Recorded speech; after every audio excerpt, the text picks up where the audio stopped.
شمون نامی مشہور آتش پرست خواجہ حسن بصری رحمت اللہ علیہ کا پڑوسی تھا۔ وہ 70 برس تک آتش پرستی میں مشغول رہا۔ آخری عمر میں وہ بیمار پڑ گیا۔ کئی روز گزر گئے، عمدہ علاج اور تدابیر بھی اسے صحت یاب نہ کر سکیں تو ایک روز خواجہ حسن بصری رحمت اللہ علیہ اس کی عیادت کو گئے۔ عیادت کے بعد آپ نے اس کو نصیحت کی، تم نے ایک عمر کفر و شرک میں گزار دی ہے، اب تم اپنے انجام کو پہنچنے والے ہو، میری مانو تو اسلام لے آؤ، شاید خدا تم پر مہربان ہو جائے۔ شمون نے جواب دیا، خواجہ صاحب مجھے مسلمانوں کی 3 عادات سخت ناپسند ہیں، میں انہی کی بدولت اسلام سے دور رہا ہوں اور اب بھی مجھے اس میں کوئی کشش محسوس نہیں ہوتی۔ خواجہ صاحب نے فرمایا تو بیان کرو، وہ کون سی ناپسندیدہ باتیں ہیں جن کی وجہ سے تو اسلام کا منکر ہے؟ آتش پرست نے جواب دیا، اول یہ کہ مسلمان دنیا کو برا کہتے ہیں جبکہ شب و روز اس دنیا کے متلاشی اور متوالے ہیں۔ دوئم، موت پر یقین کامل رکھتے ہوئے بھی موت کے لیے کوئی عملی سامان تیار نہیں کرتے۔ سوئم، یہ کہ خدا کے دیدار اور خدا کو حاصل کرنے کے بھی متمنی رہتے ہیں اور ہر وہ کام بھی کرتے ہیں جو خدا کو پسند نہیں۔ خواجہ حسن بصری رحمت اللہ علیہ نے جواب دیا، تمہاری گفتگو بڑی اچھی ہے، اس میں حق شناسی کی دلیلیں ہیں، مگر یہ بتا تو نے صرف ان باتوں کی وجہ سے 70 برس آتش پرستی میں برباد کر دیے، جبکہ ایک مسلمان اور کچھ نہ کرے کم از کم خدا کی وحدانیت پر تو یقین رکھتا ہے اور اس بات سے اس کو خدا کا قرب تو ملے گا۔ تیرا خیال کیا ہے؟ تو نے آتش کو پوجا ہے تو آگے جا کر تو آگ سے محفوظ رہے گا، اور ہم لوگوں نے آتش پرستی نہیں کی تو ہمیں آگ جلا دے گی؟ یہ کہہ کر خواجہ صاحب نے فرمایا، ایک آگ جلائی جائے، میں اور شمون دونوں اپنا ہاتھ آگ میں رکھ دیں گے، دیکھتے ہیں آگ آتش پرست کو جلاتی ہے یا خدا پرست کو۔ یہ کہہ کر جلتی آگ میں خواجہ صاحب نے اپنا ہاتھ رکھ دیا، مگر خدا کے فضل سے آگ نے آپ کو کوئی ضرر نہ پہنچایا۔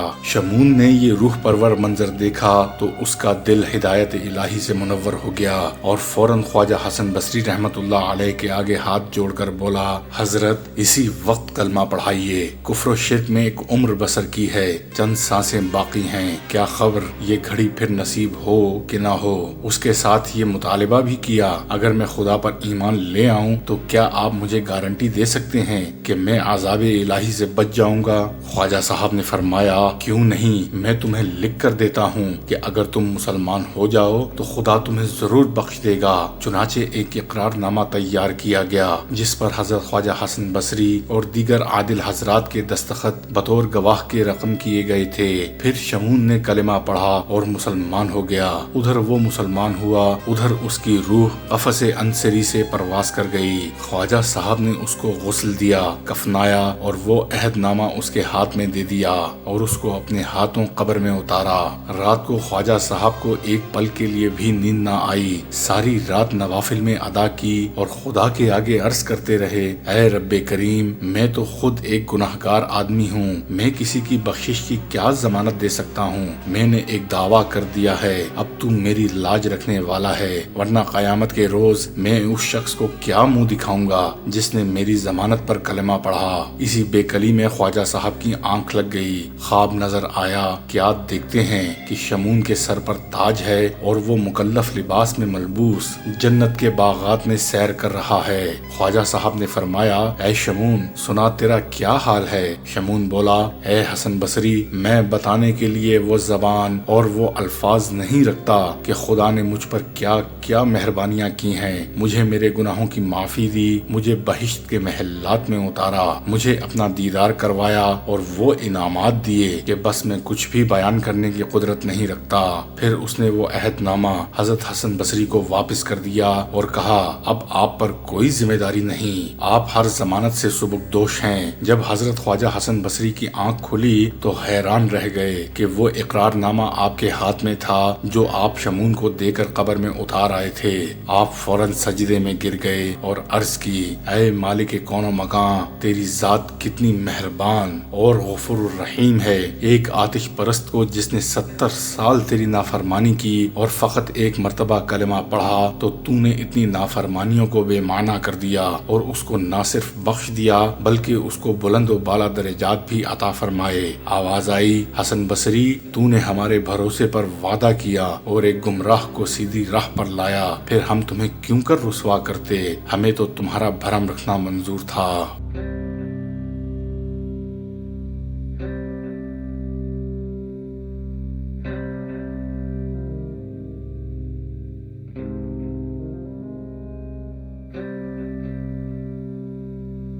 ایک مرتبہ کا ذکر ہے کہ حضرت حسن بصری رحمت اللہ علیہ کی خدمت میں ایک عورت حاضر ہوئی اور کہنے لگی، میری جوان بیٹی کا انتقال ہو گیا ہے، میری خواہش ہے کہ میں اس کو خواب میں دیکھوں، آپ مجھے کوئی ایسی دعا بتائیں کہ جس کو میں پڑھوں اور میرا مقصد حل ہو جائے۔ آپ نے اس عورت کو ایک دعا سکھائی، اس عورت نے رات کو وہ دعا پڑھی اور سو گئی۔ خواب میں اس کو اس کی بیٹی نظر آئی جس کی حالت یہ تھی کہ اس نے دوزخ کے تارکول کا لباس پہنا ہوا تھا، اس کے ہاتھوں میں زنجیریں اور پاؤں میں بیڑیاں تھیں۔ دوسرے دن عورت نے اپنا یہ خواب حضرت حسن بصری رحمت اللہ علیہ کو سنایا، جسے سن کر آپ بہت غمزدہ ہوئے۔ کچھ مدت کے بعد اسی لڑکی کو حضرت حسن بصری رحمت اللہ علیہ نے جنت میں دیکھا، اس کے سر پر تاج تھا اور وہ لڑکی آپ سے کہنے لگی، آپ مجھے پہچانتے ہیں؟ میں اسی عورت کی بیٹی ہوں جو آپ کے پاس حاضر ہوئی تھی اور میری خستہ حالی کے بارے میں آپ کو بتایا تھا۔ آپ نے اس لڑکی سے پوچھا کہ تیری حالت میں یہ تبدیلی کیسے واقع ہوئی؟ لڑکی نے بتایا کہ اس قبرستان کے نزدیک سے ایک نیک شخص گزرا اور اس نے حضور نبی اکرم صلی اللہ علیہ وآلہ وسلم پر درود پاک پڑھا۔ اس کے درود پاک پڑھنے کی برکت سے ہم 500 قبر والوں سے اللہ تعالیٰ نے عذاب اٹھا لیا۔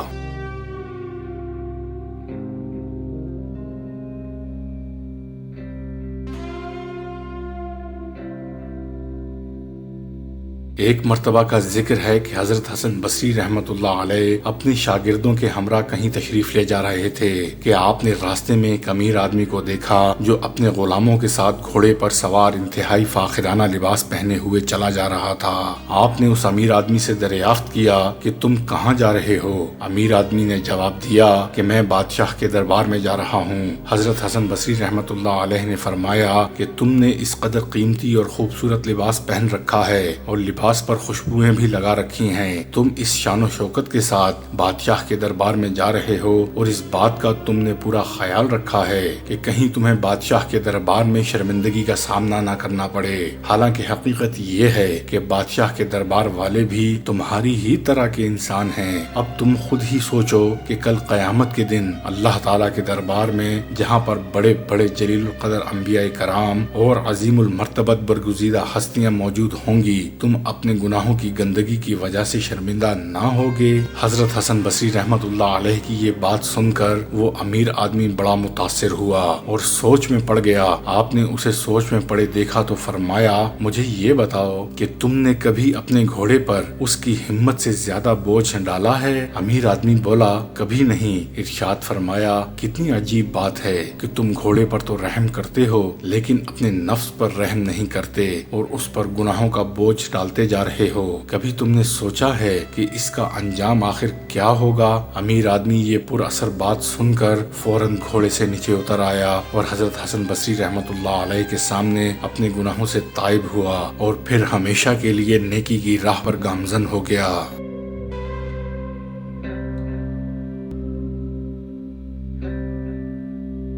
ایک مرتبہ حجاج بن یوسف نے حکم دیا کہ حسن بصری رحمت اللہ علیہ کو گرفتار کر کے میرے سامنے پیش کیا جائے تاکہ میں ان کا سر قلم کر دوں۔ حجاج کے ظلم سے فرار ہو کر حضرت حسن بصری رحمت اللہ علیہ حضرت حبیب اجمی رحمت اللہ علیہ کے حجرے میں روپوش ہو گئے۔ آپ کو تلاش کرتے کرتے حجاج بن یوسف کے سپاہی حضرت حبیب اجمی رحمت اللہ علیہ کے پاس بھی آئے اور ان سے پوچھنے لگے، اے حبیب، تم نے کہیں حسن بصری کو دیکھا ہے؟ حضرت حبیب اجمی رحمت اللہ علیہ نے فرمایا، ہاں میں نے دیکھا ہے۔ سپاہیوں نے کہا کہ کہاں پر دیکھا ہے؟ انہوں نے فرمایا کہ وہ ابھی ابھی میرے عبادت خانے میں تشریف لے گئے ہیں۔ یہ سن کر سپاہی فوراً ان کے حجرے میں داخل ہو گئے لیکن انہیں حضرت حسن بصری رحمت اللہ علیہ دکھائی نہ دیے۔ سپاہی بڑے برہم ہوئے اور کہنے لگے، اے حبیب، آپ کے بارے میں تو ہم بڑا حسن اعتقاد رکھتے ہیں لیکن آپ جھوٹ بول رہے ہیں، سچ سچ بتائیں کہ آپ نے حسن بصری رحمت اللہ علیہ کو کہاں پر دیکھا ہے؟ حضرت حبیب اجمی نے قسم کھا کر فرمایا کہ میں جھوٹ نہیں بول رہا بلکہ سچ کہتا ہوں کہ وہ میرے حجرے میں عبادت میں گئے ہیں۔ یہ سن کر سپاہی دوبارہ حجرے میں داخل ہوئے لیکن ان کو کچھ بھی دکھائی نہ دیا۔ آخری کار مایوس ہو کر واپس چلے گئے۔ سپاہیوں کے چلے جانے کے بعد حضرت حسن بصری رحمت اللہ علیہ حجرہ عبادت سے باہر تشریف لائے اور فرمایا، اے حبیب، اتنی بات تو میں بھی سمجھتا ہوں کہ تمہاری برکت سے اللہ تعالیٰ نے مجھے ان نگاہوں سے مخفی کر دیا، مگر تم نے مجھے مروا ہی دیا تھا۔ کیا تم استاد کا یہ حق ادا کر رہے تھے کہ سپاہیوں کو روکنے کی بجائے اندر بھیج رہے تھے اور یہ بھی کہہ رہے تھے کہ حسن بصری اس جگہ اندر موجود ہیں؟ حضرت حبیب اجمی نے فرمایا، استاد محترم، آپ میری برکت سے سپاہیوں کی نظروں سے پوشیدہ نہیں کیے گئے، بلکہ وہ سچ جو میں نے بولا اس کی برکت سے سپاہی آپ کو نہ دیکھ سکے۔ اگر میں جھوٹ بول دیتا تو وہ مجھے اور آپ کو رسوا کرتے اور ہم دونوں کو گرفتار کر کے لے جاتے۔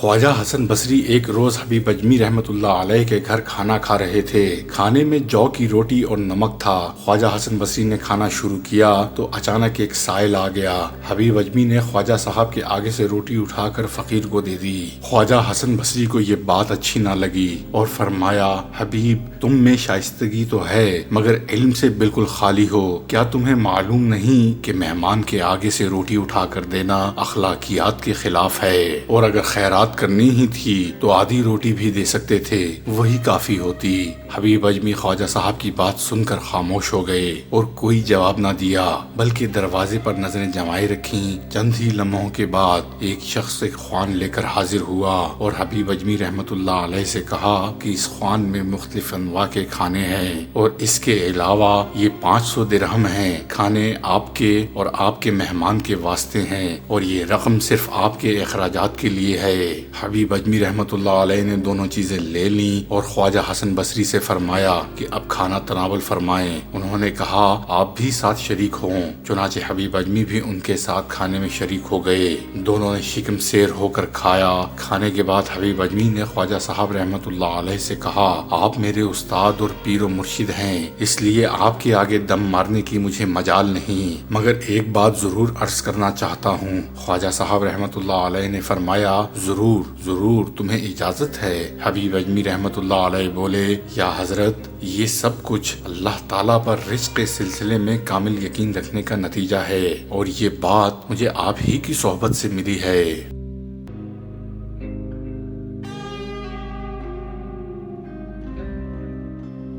ایک شخص نماز فجر کے لیے حضرت خواجہ حسن بصری رحمت اللہ علیہ کی مسجد میں گیا اور مسجد کا دروازہ اندر سے بند پایا۔ اندر سے خواجہ حسن بصری کے دعا مانگنے کی آواز آ رہی تھی اور بہت سے لوگوں کے آمین کہنے کی صدا بھی آ رہی تھی۔ ایک شخص نے خیال کیا کہ شاید خواجہ صاحب کے احباب مسجد میں آئے ہوئے ہیں اور وہ کچھ دیر انتظار میں باہر کھڑا رہا۔ کافی انتظار کے بعد جب صبح ہونے کا وقت قریب پہنچا تو اس نے مسجد کے دروازے کو ہاتھ سے دھکیلا۔ دروازہ کھل گیا، حالانکہ پہلے بند تھا۔ اندر خواجہ حسن بصری رحمت اللہ علیہ کے علاوہ اور کوئی بھی نہ تھا۔ اس شخص نے نماز پڑھی اور بعد میں خواجہ صاحب سے پوچھا کہ حضور، میں نے تو مسجد کا دروازہ بند پایا تھا اور آپ کی دعا اور ایک باجماعت آمین کی صدا بھی سنی تھی، مگر جب کچھ دیر کے بعد دروازہ کھلا تو اندر آپ کے علاوہ کسی کو بھی نہ دیکھا۔ یہ کیا ماجرا ہے؟ خدا را کچھ تو فرمائیے۔ حضرت خواجہ حسن بصری رحمت اللہ علیہ نے اس شخص کو تنبیہ کی کہ خاموش رہ اور یہ بات کسی کو مت بتانا۔ یہاں ہر روز فجر کی نماز سے پہلے جن اور پریوں کی ایک جماعت میرے پاس درس لینے اور واعظ سننے آتی ہے اور آخر میں باقاعدہ دعا ہوتی ہے۔ آج بھی وہ مخلوق آئی ہوئی تھی اور انہوں نے ہی وہ دروازہ بند کر رکھا تھا اور جب وہ باہر نکلے تو تمہیں خبر تک نہ ہوئی۔